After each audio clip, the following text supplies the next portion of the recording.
किर्सा पनि छैन स्कुल गए सबै गाछले फुलहरुले आज विवशले सेकुवा बनाउने गरे कस्तो बनाउँदो रहेछन्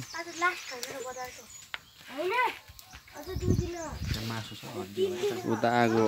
बलिसकेछ हाम्रो दर्शकहरूलाई के भन्न चाहन्छौ विवश दसैँ हो क्या आज हाम्रो दसैँ दसैँ हो दसैँलाई हाम्रो दाजुभाइ मिलेर कसिरहेछन् सेकुवा बनाउनु भनेर तर यो बोक्रा मन पर्दैन यसको मलाई हैन बोक्रा जति विवशलाई हो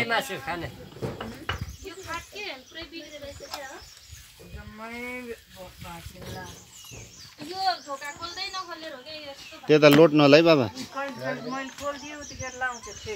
के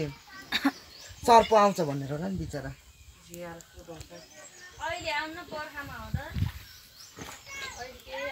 यत्र गराउने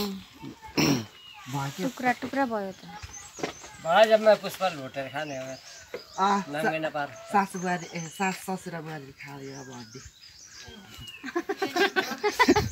हामी खान्न तिमीहरू सेकुवा खान पाउनु यो हड्डा न यो राख ल भित्र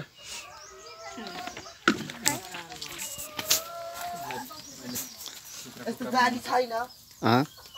खै छैन एउटा स्कुल छैन फलामको अघि त्यो कहाँ पाक्छ रे यत्रो फलामको त छैन होला फलामको झिझा सोध्न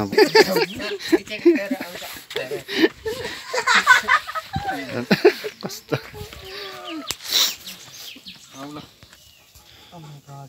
एकतिर हुनुहुन्छ हाम्रो जेठान दाइ अनि एकतिर सालाजी हुनुहुन्छ दुईजनाले मिलेर सेकुवा बनाउँदै हुनुहुन्छ तर यो सेकुवा बजारमा लगेर बेच्ने के पोषबहादुरलाई अरूलाई होइन पोषबहादुरलाई पोषबहादुरलाई त्यो नजुटालेको भयो कि नदेख्दै ल परेछ कि विवशको नदेख्दै त्यसले मलाई चिनेको कि त्यो एकलाङको फ्यान हो एकलाङकोले हारे त्यो पनि रह्यो म पनि रहेँ क्या गाई छ त्यस्तो होइन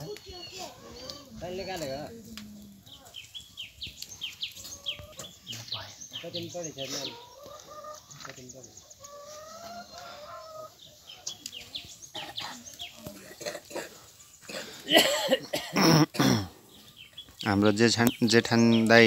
जापान जाँदै हुनुहुन्छ अनि अब चाँडै 16 आउँछ है गाइजहरू अब अलरेडी पनि छ अब छुट्टी पनि धेरै छैन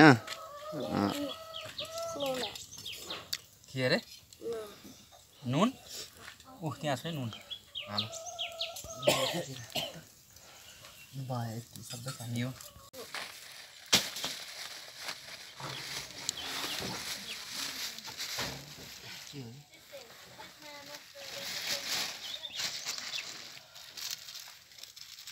गोल्डी मसला